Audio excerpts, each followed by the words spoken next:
Assalamualaikum warahmatullahi wabarakatuh. Waalaikumsalam warahmatullahi. Salam sehat, sukses aja berlimpah selalu buat teman-teman seluruh penonton pecinta rahasia keajaiban doa channelnya Gus Baraja. Sebelum kita diskusi ya Gus ya, karena kalau enggak ini sudah video yang kedua nih. Ini yang ketiga. Oh, yang ketiga ya. Sedikit mengkonfirmasi ke teman-teman kenapa kok seorang Pak Rosidi muncul ini. Mudah-mudahan semakin menambah greget video yang selalu ditunggu-tunggu para teman-teman semuanya. Begini, di diskusi ini saya memposisikan diri sebagai penonton. Teman-teman semua, baik yang sudah belajar, bahkan banyak juga yang belum belajar juga dan belum paham betul materi yang ada di rahasia keajaiban doa. Jadi mohon maaf kalau saya mungkin sedikit rada mengejar masuk supaya kita dapat dalam konteks saya memposisikan sebagai orang awam, sebagai penonton gitu ya Gus ya. Jawaban yang puas. Nah, biar jawabannya betul-betul memuaskan teman-teman semua. Begitu ya. Nah, kesempatan ini kok mau bicara malam. Nggak apa-apa, videonya upload malam.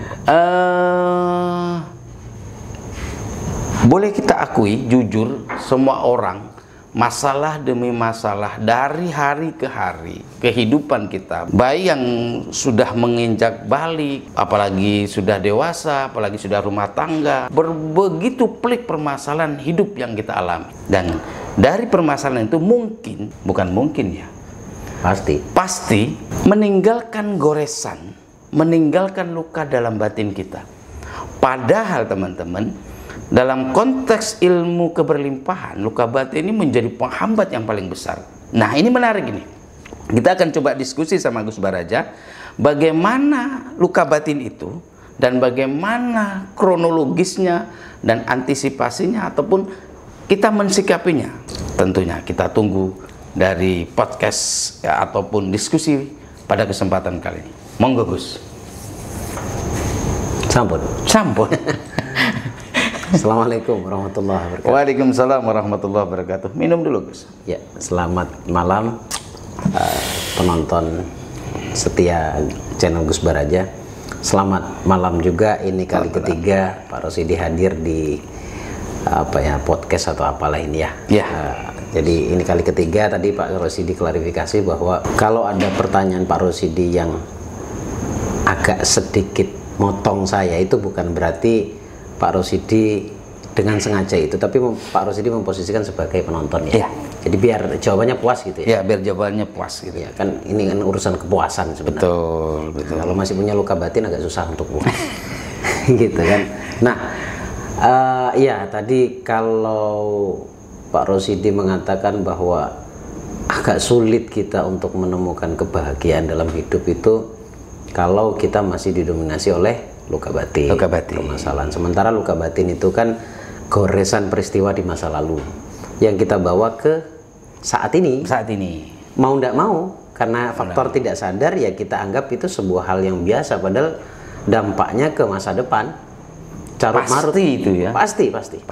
Saya ekstrimnya pernah mengatakan begini Pak Rosidi. Hampir saya katakan sebelum seseorang menemukan kesadaran, semua orang tuh punya luka batin. Semua. Berarti termasuk saya, termasuk semua pembicara. Ya kan? Kadang saya tuh bisa melihat dari intonasi bicara, kalimat-kalimat yang digunakan, kata perkatanya itu menunjukkan bagaimana kondisi perasaannya. Bukan hati ya. Bagaimana kondisi perasaannya. Dan hari ini itu banyak sekali orang-orang yang sudah membahas tentang luka batin dengan segala macam istilah. Ya, endingnya luka batin sebenarnya. Di channel Gus Baraja ngebahas luka batin itu sudah hampir, kalau nggak salah teman-teman, mohon maaf kalau nggak salah, 4 tahun. Dan bahkan mungkin bisa 5 tahun kayaknya Gus. Sepertinya ya, waktu itu masih sama Master Rudi sudah mulai ngebahas tentang luka batin. Kenapa kok ini terus diulang-ulang? Lawang barang diulang-ulang saja kita masih sulit menemukannya. Nah, kalau tanya kesimpulannya, luka batin itu lebih mudah selesainya dengan cara apa? Tetap hipnoterapi. Tapi kita nanti akan bahas di bagian akhirnya ya. Nah, luka batin itu munculnya, tadi sudah saya sampaikan definisinya adalah goresan peristiwa di masa lalu yang masih membekas dan masih di bawah sampai saat ini. Baik mereka sadar maupun tidak sadar. Nah, dari masa lalu ya, berarti kan ada hubungannya dengan doktrin. Nah, luka batin itu dibagi menjadi dua.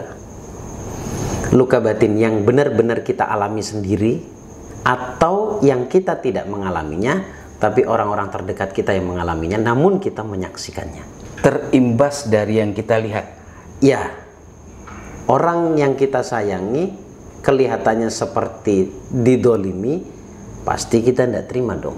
Ya. Cuma mungkin kala itu kita tidak bisa berbuat apa-apa, akhirnya kita menyimpan. Dendam itu menyimpan. Kalau masuk kategori jahat enggak juga. Yang jahat itu ketika balas dendam. Nah, semua orang punya itu. Kita berusaha untuk membuka betapa pentingnya penyembuhan luka batin itu karena mempengaruhi masa depan, Pak Rosidi. Tapi kan kita harus tahu luka batin kita apa. Betul. Nggak mungkin saya ingin menyembuhkan sakit saya, tapi saya nggak tahu sakitnya di mana. Sebentar Gus, mohon maaf saya potong. Supaya lebih jelas, gamblang, luka batin itu apa sih teman-teman? Nah, mungkin gitu ya. Luka batin itu mungkin sedikit nanti ya, buat mantik pembicaraan saja supaya nanti lebih jelas. Luka batin, apapun permasalahan yang menyebabkan kita meninggalkan kepedihan, kekecewaan, dan rasa perih yang teramat sangat. Ketakutan juga salah satu. Ketakutan. Dan bagi sebagian orang mungkin ini dianggap wajar. Mungkin dianggap wajar. Padahal dalam konteks ilmu keberlimpahan itu sangat bahaya gitu. Tidak wajar. Oke, begitu ya Gus ya? Iya, karena manusia kan awalnya kan netral. Manusia tuh nggak ngerti benci itu apa, Pak Rosidi. Tapi ketika ada sebuah kejadian yang menghasilkan rasa benci, menemukan satu predikat kata sifat benci itu, akhirnya itu dirasakan oleh manusia. Tapi ingat ya, fitrahnya manusia itu netral. Walaupun tahu benci dan cinta itu apa, tapi sebenarnya posisi manusia itu seharusnya berada di titik netral. Fitrahnya manusia. Jadi kalau pertanyaannya berarti fitrahnya manusia baik, siapa yang bilang manusia itu jelek atau jahat? Nggak ada. Kita kenal kejahatan itu karena kita pernah melihat, mendengar, merasakan tentang kejahatan. Andai saja kita tidak pernah merasakan itu, ya kita nggak akan kenal lah dengan predikat itu. Sama kayak kemarin saya katakan tentang miskin ya, kalau nggak salah ya. Tentang ya miskin dan kaya. Kalau kita isinya datanya tentang kekayaan, mereka nggak ngerti miskin itu apa. Sama seperti luka juga. Nah, kita pertegas, luka batin itu adalah goresan peristiwa di masa lalu, ya kan?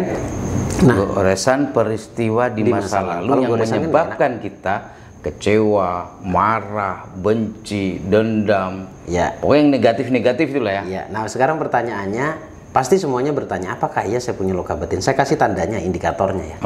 Tandanya orang punya luka batin itu dia mengalami satu kejadian yang dia tidak inginkan, namun berulang. Datang lagi, tanpa disadari, bahkan nggak tahu ya, kalau ini terjadi berulang terus gitu. Ya, Pak Rosidi percaya kan kalau di dunia ini nggak ada yang kebetulan. Nggak ada yang kebetulan. Dan nggak ada yang instan kan. Mie instan saja masih digodok. Betul. Ya kan? Berarti nggak benar-benar instan dong. Sudah disuap aja masih dikunyah. Nggak mungkin bisa langsung dilek telan kan gitu kan.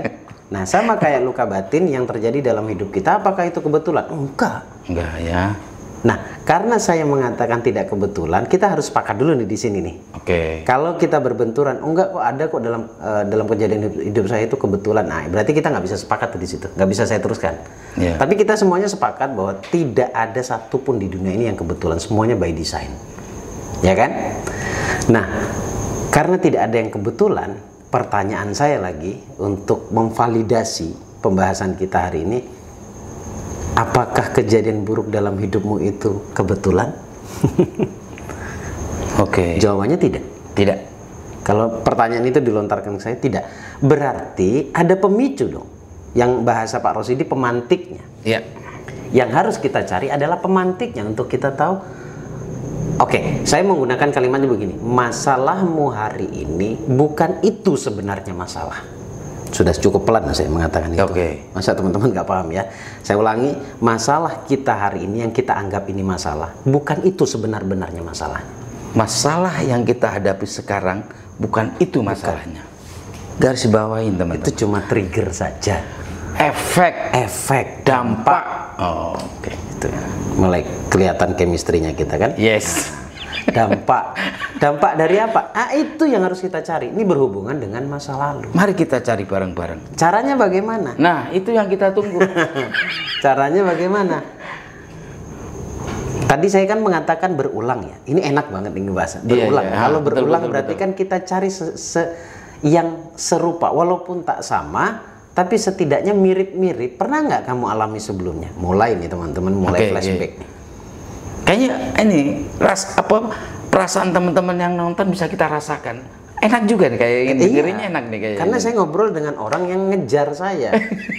Tapi kalau lempeng aja, jadi teman-teman jangan bilang, oh Pak Rosidi ini kurang ngajar, Pak Rosidi nggak asik, suka motong. Enggak, bukan suka motong. Pak Rosidi ingin memperjelas pada satu poin itu harus jelas dulu, gitu kan. Nanti baru kita lanjut ke poin berikutnya, gitu kan. Betul. Sampai di sini nih, Pak Rosidi dan teman-teman bisa paham ya, tidak paham, kebetulan. Dan saya yakin juga teman-teman bisa merasakan kok ini feel yang diterangkan oleh Gus Baraja ini. Sepakat ya? Sepakat ya? Oke, lanjut. Monggo. Tidak ada yang kebetulan. Tidak ada yang kebetulan. Berarti kita tinggal lihat, tadi saya menggunakan kata berulang.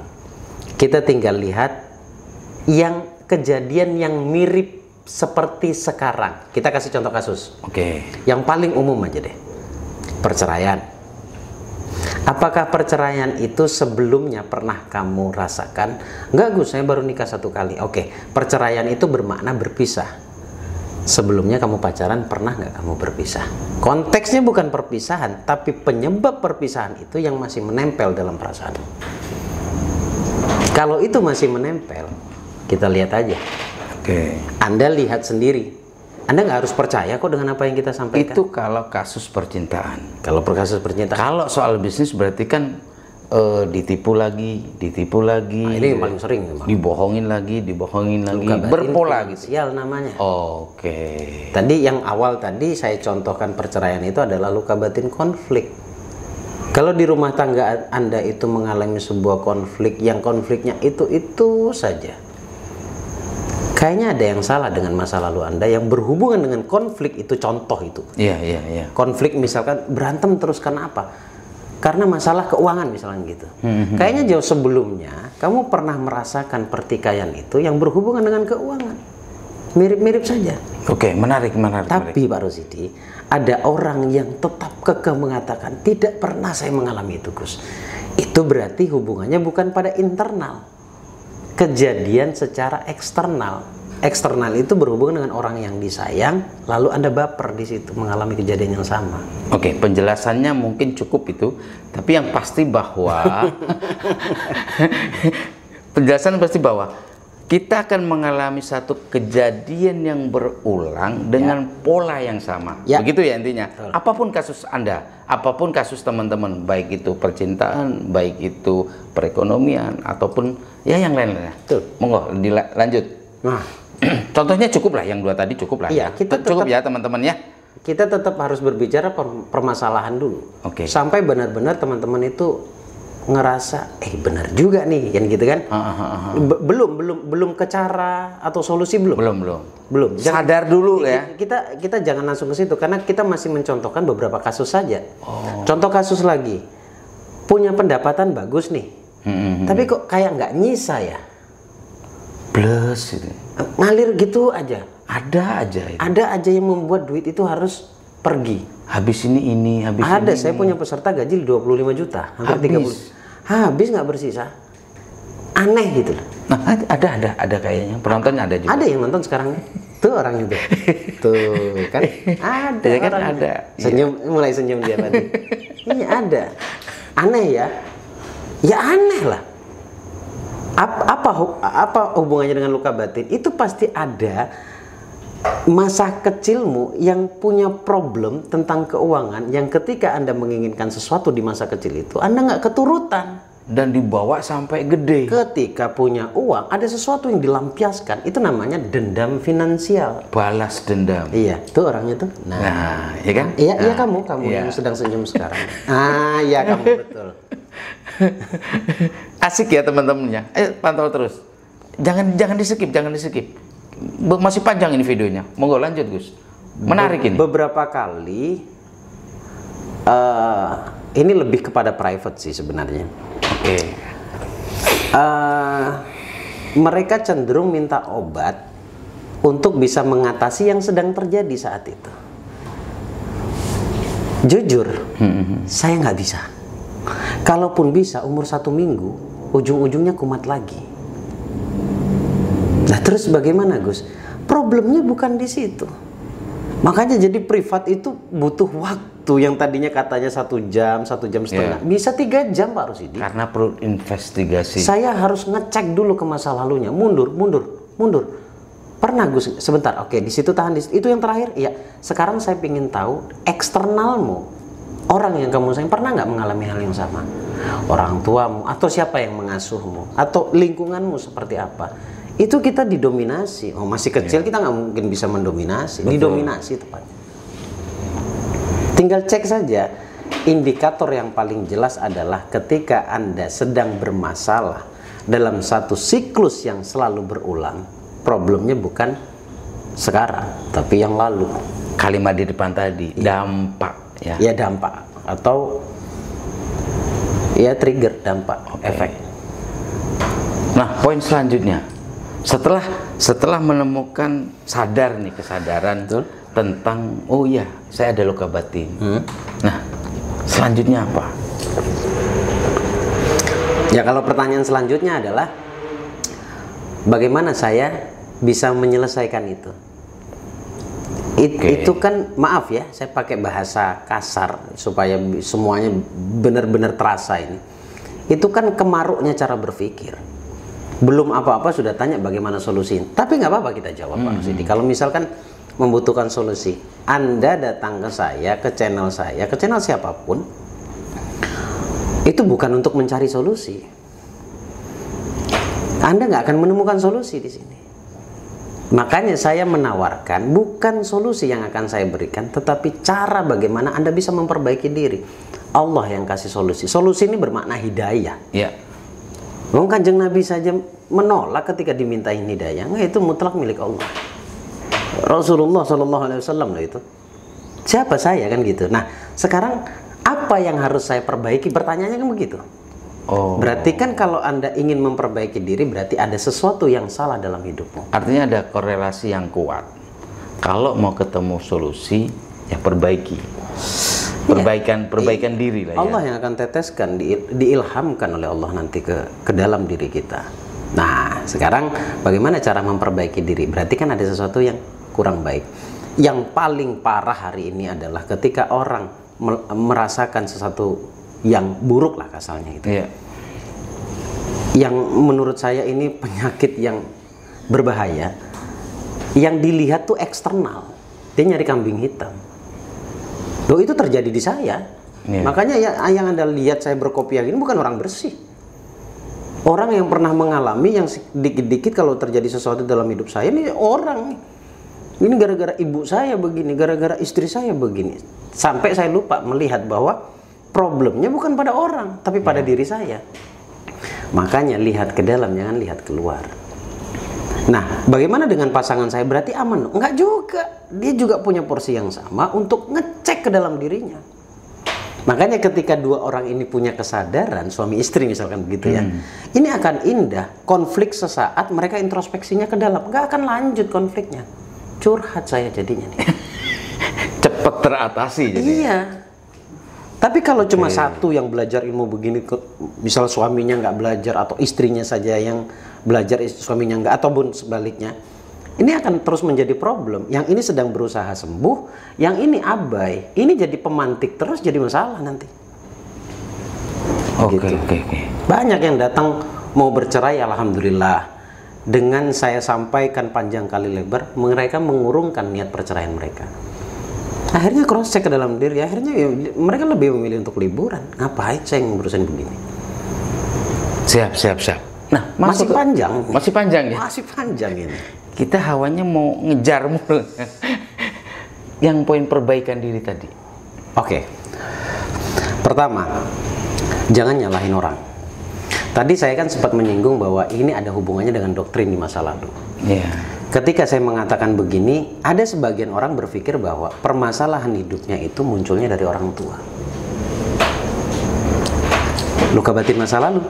Iya. Oke, saya buat menjadi spesifik deh, bukan orang tua saja, tapi orang yang mengasuh kita. Kebetulan dalam hal ini kebanyakan orang tua yang ngasuh kita kan? Iya. Oke ya, clear ya di situ ya. Nah, apakah orang tua itu salah? Enggak juga. Karena orang tua mengalami hal yang sama. Jadi kayak, oke, bahasa umumnya yang mungkin lebih mudah diterima adalah luka leluhur. Berantai. Turun temurun. Ya, betul. Dan saya tadi di awal mengatakan semua orang, lebih-lebih Indonesia, itu punya luka batin semuanya. Kenapa sih? Nggak usah terlalu jauh, di zaman Rasulullah ada peperangan, itu kan di Arab, di Mekah. Ya kan? Kita bicara Indonesia. Berapa tahun Indonesia dijajah? 350 tahun. Berapa tahun terdolimi? Ya selama itu. Ya, selama itu. Dan itu mbahnya kita ke transfer kepada mbah di bawah dia. Terus ke saya. Sakit berdarah-darah itu. Salahkah mereka? Enggak juga. Makanya konteksnya ketika Anda memahami luka batin bukan nyuruh untuk nyalahin siapa-siapa. Putuskan mata rantai ini ketika Anda sudah paham ini. Emang agak jelimet, iya. Tapi jujur ketika kita sudah merdeka dari luka batin, kalian akan merasakan kok. Artinya perlu kebijakan diri. Iya. Untuk memahami semua hal dipertimbangkan gitu. Tidak semata-mata bahwa ini salah eksternal. Tapi yang paling inti dari yang Gus Baraja sampaikan bahwa bagaimana kita itu bisa mengolah diri, bisa melepaskan itu, gitu ya? Iya, betul. Ini pertanyaan kerucut ya. Ya. Semoga bukan ending ini, karena saya sendiri sedang bikin sebuah kelas yang niatnya untuk membantu itu bimbingan penyembuhan selama 30 hari.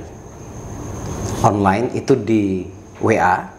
Saya sendiri bersama tim yang akan membimbingnya, bukan nanti saya biarkan tim saya aja yang ngurusin, enggak. Saya sendiri yang akan muncul di grup itu untuk memaintain. Bukan hanya sekedar admin. Ya, bukan. Nanti tapi ada Gus Baraja sendiri turun langsung. 30 hari, kemudian di awal itu saya akan membuka dulu paradigma yang lebih luas. Ada luka batin konflik, ada luka batin finansial, trauma keuangan. Nah, inilah yang akhirnya kita sebut dengan istilah lahirnya mental block terhadap keberlimpahan. Nah, ini kalau nggak diselesaikan, Anda mau kerja model apapun, bisnis model apapun, ya kamu sekarang. Nah, itu yang senyum sekarang, itu kamu sulit untuk menemukan kebahagiaan. Pernah ingat nggak saya pernah mengatakan begini? Beberapa minggu yang lalu, saya mengatakan bahwa sebanyak apapun harta, ketika turun atau jatuh kepada tangan orang yang punya trauma finansial, saya jamin habis, minus malah. Nah, ini yang harus kita bereskan. Lalu luka batin konfliknya apa hubungannya? Inilah yang menjadi pemicu akhirnya ada luka batin finansial. Belum kecaran, ini masih dibuka lagi karena panjang. Panjang. Kalau cara singkatnya bagaimana? Ini kan semuanya problemnya di bawah sadar ya. Di hati kita ya. Sekarang bagaimana kita bisa menghapus, mungkin terlalu ekstrimnya, menggeser saja belief, kebencian, kemarahan, iri dengki, kemudian di sini takutnya akan kekayaan dan sebagainya, tidak percaya diri, itu digeser dengan dimasukkan sugesti baru. Berarti jatuhnya apa? Hipnoterapi. Pemrograman, uninstall atau reprogram. Artinya begini ya, berarti kalau kita mau berusaha sembuh dari luka batin, bukannya sekedar menemukan kesadaran diri, bukan hanya menemukan apa sih luka-luka batin kita, tapi memang ada proses terapi ya. Karena itu ibaratnya sudah terlalu ngerak gitu Iya, kayak pendekatan emosional, Pak. di alam bawah sadar kita itu. Iya.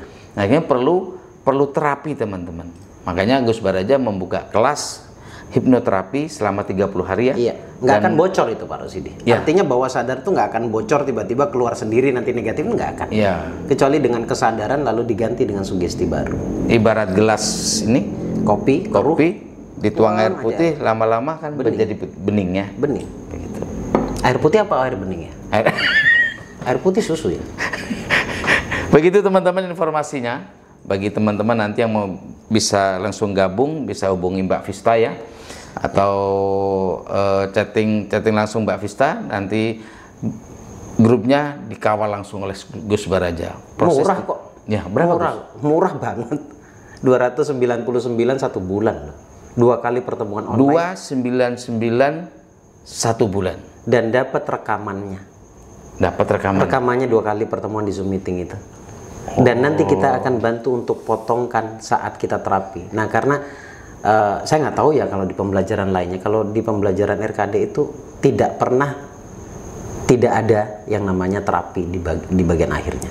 Iya. Itu kita akan potongkan, kita convert jadi MP3, nanti kita share. Bagus. Menarik teman-teman. Silakan yang peduli, bukan yang peduli. Begini, kalau teman-teman mau merubah hidup lebih baik, mau menjadi lebih sukses, lebih tenang, lebih bahagia, lebih berlimpah, lebih-lebih yang lagi berusaha untuk membahagiakan orang-orang di sekitar kita yang kita cintai. Ada istri kita, ada anak-anak kita, ada orang tua kita.